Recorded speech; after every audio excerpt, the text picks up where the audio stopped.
Magandang araw po, welcome po sa aking channel, Love9 TV. Patalasasan po, meron po ba kayong mga properties na napapabayaan or non-performing assets? Plan nyo ibenta, pero wala kayong oras sa pagbenta nito. Kung ito'y pagkakatiwala nyo po sa amin, tawag lang po kayo sa aking numero, usap po tayo, gawin ko po ng video for free. Yes, libre po, wala po kayong babayaran. Tutulungan pa namin kayong mabenta ang inyong property.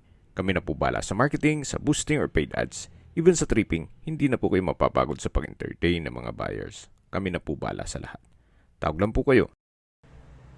Meron po tayong bagong video presentation, isang residential property na 4-story house. Ito po'y napakalapit lang sa Tagaytay. Nasa loob po ito ng isang exclusive subdivision na meron pong complete amenities gaya ng clubhouse, park and playground, basketball court, swimming pool, at 24 hours po ang security. Ito po'y nasa matas na lugar. Ang estimated elevation above sea level ay 2,000 feet. Kaya ito pong bahay ay meron pong overlooking view ng Taal Lake at Volcano. Dito po sa likod ng bahay ay napakalaki pa ng espasyo o bakanting lote na kung saan pwede po kayo maglagay ng swimming pool. Yan po yung property line. May concrete fence na po yan. Paikot ng buong property. May lot area po ito na 370 square meters at may floor area na 359 square meters.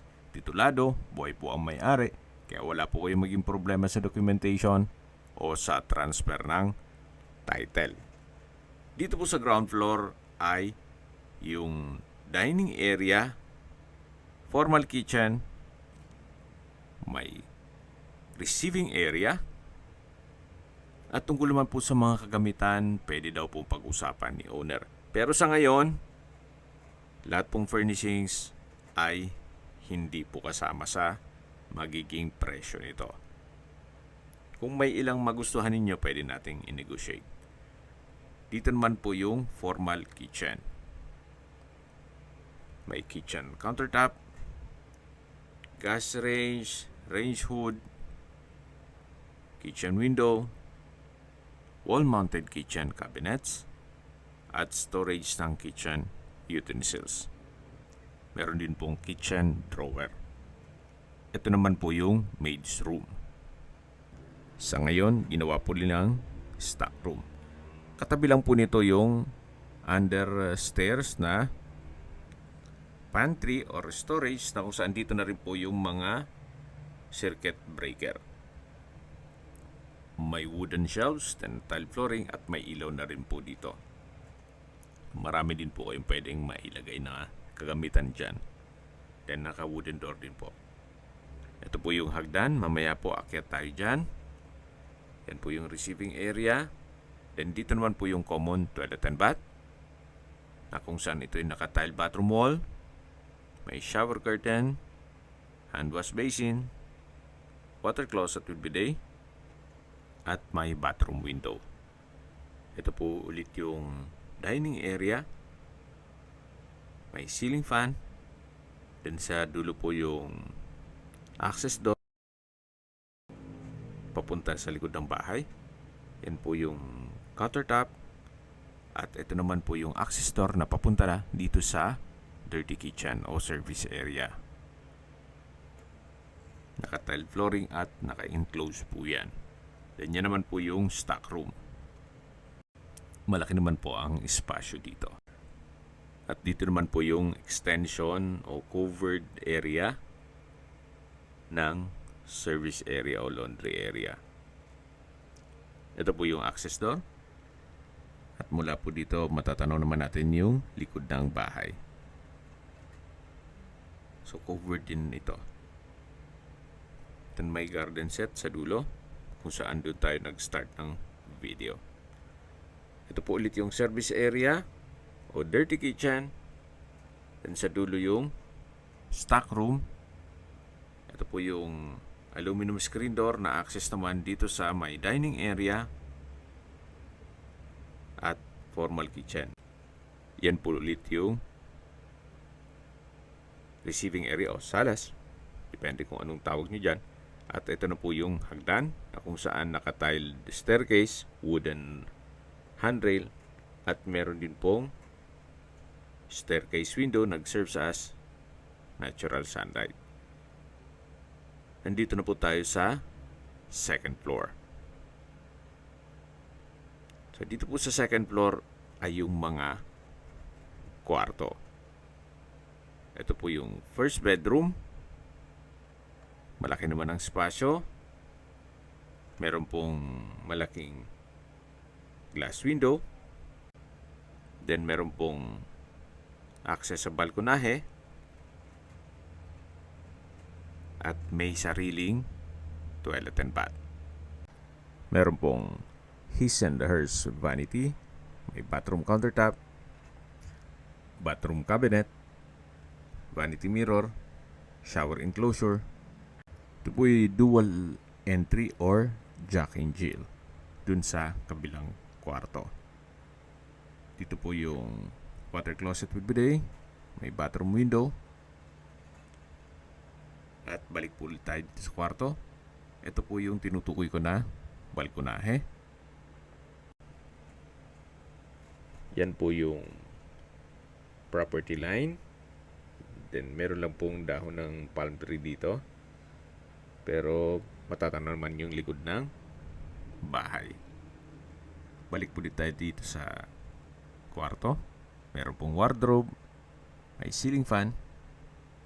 Sa pintura ng ceiling at wall, kung hindi naman maselan, pwede pa po. Maayos pa po siya. Then mayroon na rin po palang window type aircon. Ito naman po yung kabilang kwarto. May ceiling fan. Halos same size lang po sila. Then sa pintura ng ceiling at wall, maayos naman. May window type aircon. Then may customized window glass. At ito naman po yung walk-in closet. At katabi lang po nito yung access door dun sa sharing na banyo or Jack and Jill. Yan po yung shower enclosure. So ito po yung pangalawang kwarto. At lalabas na po tayo para check natin yung ibang parte nitong bahay. So ito naman yung pangatlong kwarto. Sa spasyo, halos pares lang po nung mga nauna.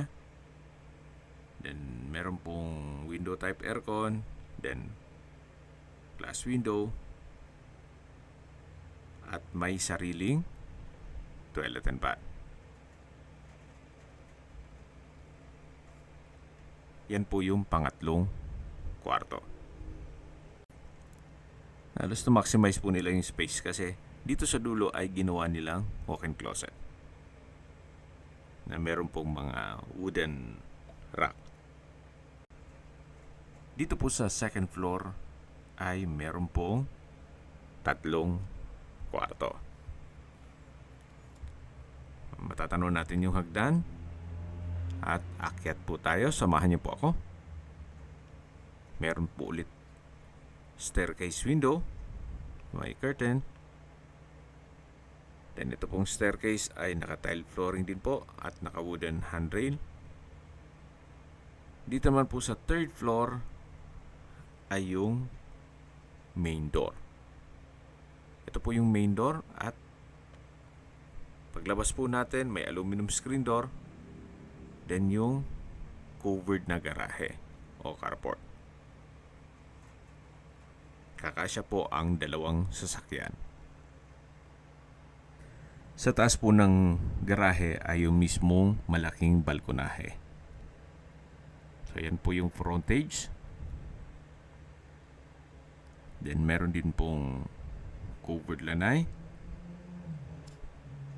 At sa dulo po ay meron pong maliit na hagdan na papunta naman sa likod ng bahay. Balik na po ulit tayo dito sa loob. At mula po dito sa main door at garahe, dito naman po yung third floor na meron pong dining area. Then meron din pong maliit na kwarto. At dito naman po nakapwesto yung living area o salas. Na napakalaki po ng espasyo. Sa mababanggit ko pong presyo ay hindi po kasama ang mga kagamitan. Mamaya po sa dulo pati ng video pag-usapan natin ang presyo nito. Ito po yung access door na papunta naman dito sa balkonahe na kung saan napakaganda po ng tanawin. Napakaaliwalas. Tahimik ang lugar, sariwa ang hangin, at malamig po ang klima. Tanaw na tanaw po ang Taal Lake at Volcano, pati po Mount Makulot. Yan po yung likod ng bahay. Napakaraki pa po ng espasyo. At hanggang sa dulo po ang balkonahe. Balik po ulit tayo dito sa loob. So yan po yung living area o salas.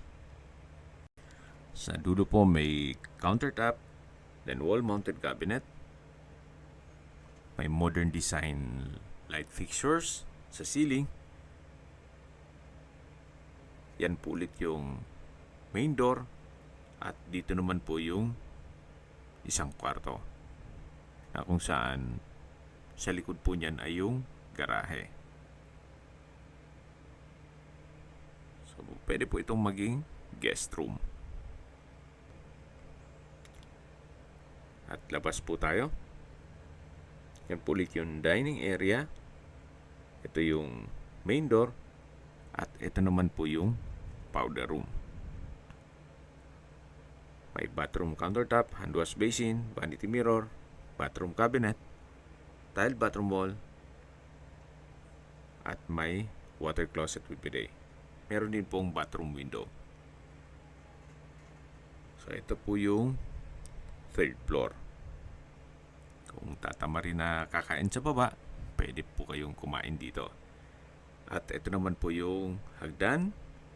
Ganun din po, naka-tiled staircase, wooden handrail at metal railing. Yan po yung staircase window na nag-serves as natural sunlight. At nandito na po tayo sa fourth floor. Dito naman po ay meron pong mga malaking kwarto o master bedroom. Check natin. So napakalaki ng espasyo. May split type aircon. Meron din pong access papunta sa balkonahe. May customized window glass, may pin lamps, may isang pintura ng ceiling at wall, naka-tiled flooring, may customized glass window. Check natin itong balkonahe. Mas maganda po ang view. Mas mataas po ito. Tunghayin nyo po ulit. Napakaganda po, napakaliwalas. Gaya po nang nasabi ko sa inyo kanina, ito po yung nasa mataas na lugar. Ang estimated elevation above sea level ay 2,000 feet. Ganun po kataas ang lugar. Flood-free area. Siyempre, secured naman po ito. At kompleto po ang amenities nitong subdivision. So hanggang sa dulo po yung balkonahe. Balik po ulit tayo dito sa loob. Ito po ulit yung master bedroom. May console table. Naka-blinds yung bintana. At ito naman yung banyo. Frozen glass po itong shower enclosure. May grab handle. Tile bathroom wall. Hot shower set. At dito naman po yung water closet with bidet. Bathroom countertop. Bathroom cabinet, vanity mirror, bali couple po yan. Labas po tayo. Tunghayan nyo po ulit itong master bedroom na napakalaki ng espasyo. Labas na po tayo dito. At ito naman po yung kabilang kwarto na kung saan ginawa muna nilang opisina. At sa dulo po meron din pong access papunta sa balkonahe. tile flooring, may center lamp, pin lamps. So, kumpleto din po. Ito naman po yung another room na kung saan sa spasyo sakto lang. Meron po itong double deck. Then may sliding glass window. At ito naman po yung access door na papunta sa malaking balkonahe. Sa baba po nito yung garahe. So, kung meron po kayong okasyon, pwede rin pong ganapin dito. Okay, sa distance, location at travel time portion na po tayo. Mula po sa Twin Lakes, ang distance is 6.4 kilometers at ang travel time is 12 minutes. Mula naman po sa Mendez Crossing, ang distance is 12.8 kilometers at ang travel time is 20 minutes. Mula naman po sa Tagaytay Rotonda, ang distance is 29 kilometers at ang travel time is 35 minutes. Kumpleto na po doon gaya ng malls, hotels, restaurants, banks, schools, church at hospital. Yan po yung laging binabanggit sa aking video na dapat nyo i-consider sa paghanap ng property yung meron pong malapit na hospital. Hindi ko naman po sinasabing sakitin kayo. Yan naman po for emergency purpose lang naman. At mula naman po sa Manila o sa airport, ang distance is 76 kilometers at ang travel time is 2 hours and 28 minutes. Okay, sa presyo na po tayo.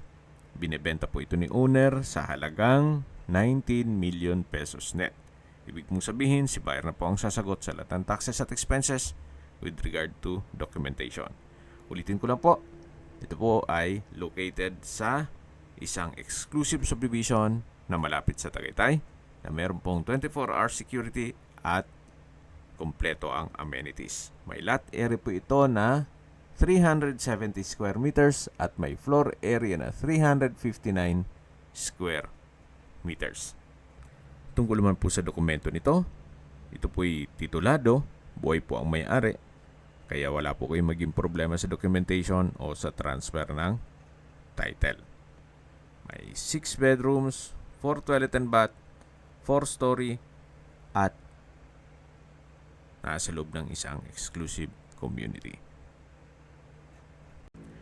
Kung may mga katanungan po kayo, tawag lang po kayo sa aking numero. At sa mga kababayan naman natin nasa ibang bansa, meron po akong WhatsApp, Viber at Telegram. Same number lang po, 0917-316-3399. Sa mga nagtatanong naman po ng aming Facebook, meron po aming Facebook page na Nov9TV at Facebook Real Video. Meron din pong TikTok at Instagram. May ibang YouTube channel po kami, the Nov9TV channel, Nov9TV Listings, Nov9TV On The Spot, Nov9TV Updates, at Nov9TV House Rental. Sana po naibigyan nyo ang video presentation. Paki-like and subscribe na lang po sa aking channel para ma-update din po kayo sa aking future listings.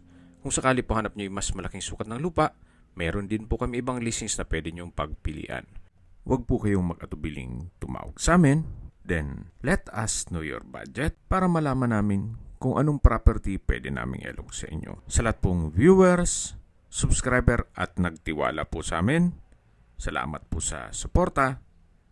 Ingat po kayo lagi at yung pamilya. Maraming salamat po.